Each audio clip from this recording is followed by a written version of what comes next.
बिस्मिल्लाहिर्रहमानिर्रहीम। अस्सलाम वालेकुम जी स्टूडेंट्स, मैं सैयद गुलफ़ाम हैदर हूँ। आज हम इस वीडियो लेक्चर में फ़र्स्ट ईयर बायोलॉजी का जो चैप्टर नंबर 3 है उसकी एक्सरसाइज, जो कि एंजाइम्स का चैप्टर है, उसकी एक्सरसाइज को सॉल्व करेंगे। तो डियर स्टूडेंट्स, आपने चैनल को सब्सक्राइब कर लिया है। अगर चैनल को सब्सक्राइब नहीं किया तो इस चैनल को सब्सक्राइब ज़रूर कर लें और बाकी अपने जो कोलीग्स हैं, स्टूडेंट्स हैं, उनके साथ ये लेक्चर जो है वो शेयर ज़रूर कर दें। इस वीडियो को लाइक भी ज़रूर कर दें ताकि बाकी स्टूडेंट्स को भी इसका कोई फ़ायदा मिल सके। तो आइए जी एक्सरसाइज को सॉल्व करते हैं। सबसे पहला क्वेश्चन है जी फिल इन द ब्लैंक्स का। सबसे पहला question fill in the blanks हैं, जिनमें सबसे पहला जो है वो है enzymes are composed of hundreds of what amino acids. तो ये पहला जो एमसीक्यू है ये तो डायरेक्टली बुक से लिया हुआ है, एज इट इज़ एक स्टेटमेंट है कि एंजाइम्स जो है वो हंड्रेड्स ऑफ अमाइनो एसिड से मिलकर बने होते हैं। तो पहले ब्लैंक में आ जाएगा amino acid. Second, some enzymes consist of a non protein part known as prosthetic group.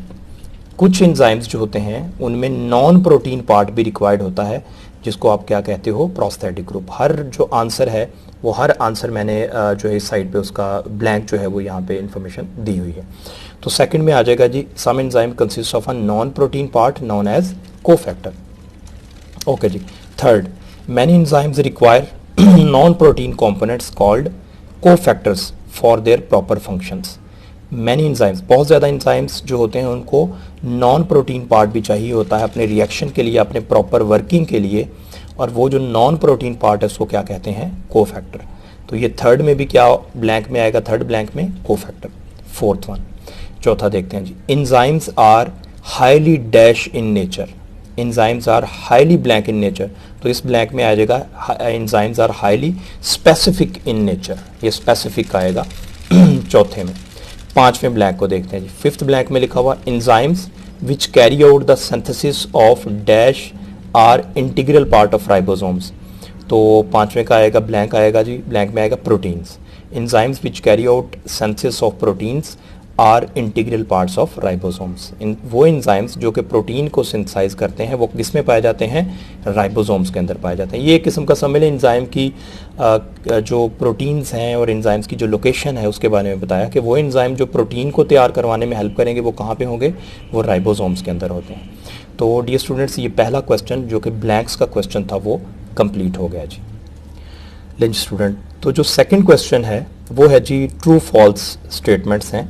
और जैसे कि आप जानते हैं हमारी एफएससी की बुक में जो स्टेटमेंट्स दी हुई हैं उनमें आपने ना सिर्फ ये बताना है कि ये स्टेटमेंट ट्रू है या फॉल्स है, बल्कि अगर वो फॉल्स स्टेटमेंट है तो उसको ट्रू भी करना है, उसमें राइट भी उसका ऑप्शन बताना है कि इसमें से सही क्या स्टेटमेंट है। तो सेकंड यानी कि ट्रू फॉल्स का फर्स्ट क्वेश्चन देखते हैं। तो फर्स्ट है जी, the enzymes important in photosynthesis are found in the mitochondria. तो क्या वो एंजाइम जिनका ताल्लुक फोटोसिंथेसिस से, क्या वो माइटोकॉन्ड्रिया में पाए जाते हैं? तो ये रॉन्ग स्टेटमेंट है, फॉल्स स्टेटमेंट है। तो जो फोटोसिंथेसिस के एंजाइम्स हैं वो कहाँ पे पाए जाते हैं, they are found in chloroplast. तो आप माइटोकॉन्ड्रिया की जगह पे क्या लिख देंगे, क्लोरोप्लास्ट। तो पहला फॉल्स स्टेटमेंट थी, उसमें आपने माइटोकॉन्ड्रिया की जगह पे क्या लिख दिया, क्लोरोप्लास्ट। सेकंड क्वेश्चन देखें जी, सेकंड है large amounts of an enzyme can accelerate chemical reactions. Large amount of an enzyme can accelerate chemical reaction, यानी कि स्टेटमेंट है कि बहुत ज़्यादा एंजाइम्स चाहिए होते हैं किसी केमिकल रिएक्शन को शुरू करने के लिए। बहुत ज़्यादा एंजाइम्स चाहिए होते हैं किसी केमिकल रिएक्शन को शुरू करने के लिए। तो क्या ये सही है? तो ये रॉन्ग स्टेटमेंट है, ये भी फॉल्स स्टेटमेंट है। लार्ज अमाउंट नहीं चाहिए होता, बल्कि लेफ्ट साइड पे देखिए, सेकंड क्वेश्चन के लेफ्ट साइड पे मैंने लिखा स्मॉल अमाउंट। तो लार्ज अमाउंट की जगह पे क्या लिख देंगे, small amount of an enzyme can accelerate chemical reaction. Third जी, थर्ड स्टेटमेंट है, क्वेश्चन है Calvin Melvin proposed lock and key model for enzyme action. तो जो लॉक एंड की मॉडल है, क्या वो लॉक एंड की मॉडल, तो lock and key model की जो मॉडल था वो क्या कैल्विन मेल्विन ने दिया था? तो बेटा ये थर्ड वाला भी फॉल्स स्टेटमेंट है कि lock and key model kelvin Melvin ने नहीं था दिया, बल्कि ये किसने दिया था, एमल फिशर ने दिया था। तो ये आपकी बुक की स्टेटमेंट है कि lock and key model was given by Emil Fischer. तो ये थर्ड क्वेश्चन था। फोर्थ क्वेश्चन है जी, the active site of an enzyme is composed of 4 regions. जो एंजाइम की एक्टिव साइट है क्या उसकी 4 रीजन्स होते हैं? फोर्थ क्वेश्चन था ये स्टेटमेंट, तो ये भी फॉल्स स्टेटमेंट है। Active site of an enzyme is not made up of 4 regions but it is made up of 2 regions. तो ये भी बुक की स्टेटमेंट है जिसमें उसने बताया कि एक्टिव साइट की 2 रीजन्स होती हैं। होपफुली आप जानते हैं, एक को कहते हैं बाइंडिंग साइट और दूसरे को कहते हैं कैटालिटिक साइट।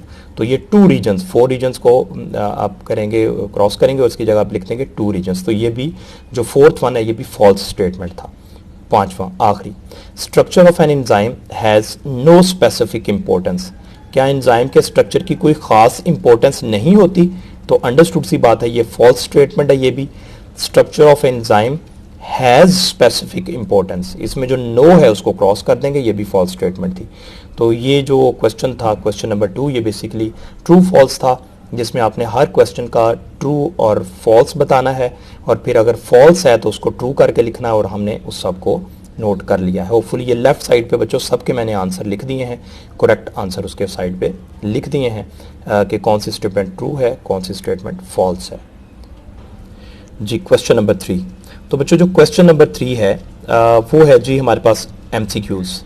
तो MCQs में फर्स्ट जो क्वेश्चन है वो है, if more substrate to an already occurring enzyme enzymatic reaction is added, more enzyme activity is seen because, यानी कि अगर एक प्रोसेस हो रहा है, एक प्रोसेस चल रहा है, ऑलरेडी एक एंजाइमेटिक रिएक्शन चल रहा है और उसके अंदर अगर हम मज़ीद और एंजाइम ऐड कर देते हैं तो एंजाइमेटिक एक्टिविटी बढ़ जाएगी। क्यों? ठीक है जी। तो उसका ट्रू जो है वो देखते हैं। पहली स्टेटमेंट है there is probably more substrate present than there is enzyme. तो पहली स्टेटमेंट नहीं है, ये मिस्टेकनली हुआ है, ये ऐसा नहीं है। तो बेसिकली सेकंड वाला जो है ये करेक्ट आंसर होगा। There is probably more enzyme available than there is substrate. तो बीटा ऑप्शन है, फर्स्ट का बीटा ऑप्शन है कि एंजाइमेटिक रिएक्शन ज़्यादा इसलिए होगा, there is probably more enzymes available than there is substrate. चूँकि एंजाइम्स ज़्यादा अवेलेबल हैं पहले से सबस्ट्रेट से, तो इसलिए ये रिएक्शन तेज़ चलेगा। तो पहले क्वेश्चन का बीटा आंसर है। सेकंड है जी, if you add more substrate to already occurring enzymatic reaction and it has no effect on the rate of reaction, what is the form given for this solution. तो अगर आपके पास एक reaction चल रहा है और इसके अंदर आपने और सबस्ट्रेट ऐड कर दिए, तो लेकिन रिएक्शन के रेट पे कोई इफेक्ट नहीं हो रहा, तो फिर क्या सिचुएशन है, इशू क्या है? तो बेटा इसका जो ऑप्शन है, राइट ऑप्शन है, वो है अल्फा, यानी कि सैचुरेशन, कि एंजाइम के अंदर आपने मज़ीद सबस्ट्रेट ऐड कर रहे हो और एंजाइम की जो एक्टिव साइट्स हैं वो फिल हो चुकी हैं, तो अब उसकी सिचुएशन सैचुरेशन है।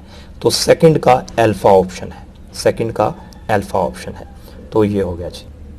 स्टूडेंट्स थर्ड जो है वो क्वेश्चन है जी, the rate of an enzyme catalysed reaction, कि एंजाइम का जो एक रिएक्शन है, एंजाइम कैटालिटिक एक्शन है, एक्टिविटी है, वो इंक्रीज़ होती है, डिक्रीज़ होती है, क्या उस पर इफेक्ट होता है?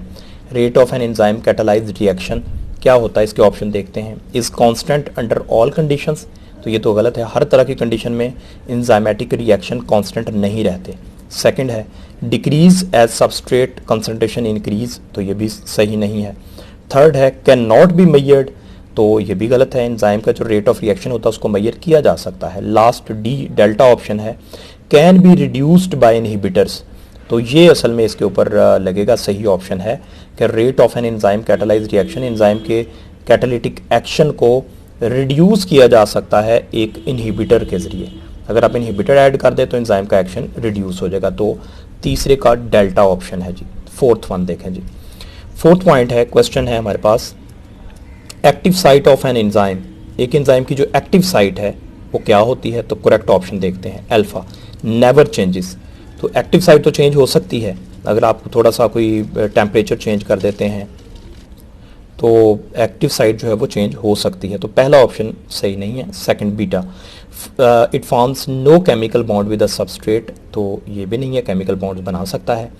थर्ड चार्ली, तो चार्ली है जी, determines by its structure the specificity of the enzyme, तो ये चार्ली ऑप्शन सही है जी। चौथे का चार्ली ऑप्शन सही है। Active site of an enzyme determines by its structure the specificity of the enzyme, active site depend करती है एंजाइम की स्पेसिफिसिटी पे। जब जैसे आपने करैक्टर पढ़ा हुआ है, enzymes are specific in their action, तो बच्चों चौथे का चार्ली ऑप्शन आएगा। पांचवा, फिफ्थ है जी, which statement about enzymes is not true. इनमें से 3 सही हैं और एक जो है वो फॉल्स है, तो हमने वो ढूंढना है जो कि फॉल्स है। तो वो कौन सा है देखते हैं जी। ओके, तो फर्स्ट वन है जी, they consist of proteins with और without a non protein part. They consist of proteins मतलब एंजाइम्स जो होते हैं वो प्रोटीन से मिलकर बने होते हैं, उसमें प्रोटीन पार्ट हो या ना हो तो बिल्कुल ठीक है, एंजाइम तो प्रोटीन से मिलकर बने होते हैं। Second beta, they change the rate of catalysed reaction. तो एंजाइम जो होते हैं वो कैटालिटिक रिएक्शन को चेंज करते हैं, डेफिनेटली उसके रिएक्शन को स्पीड अप कर देते हैं। Charlie, they are sensitive to heat. बिल्कुल, एंजाइम्स हीट के सेंसिटिव होते हैं। तो ये जो अल्फा, बीटा और चार्ली 3 ऑप्शंस थे, ये बेटा सही ऑप्शन थे। हमने इसमें कौन सा ढूंढना है, विच इज नॉट ट्रू।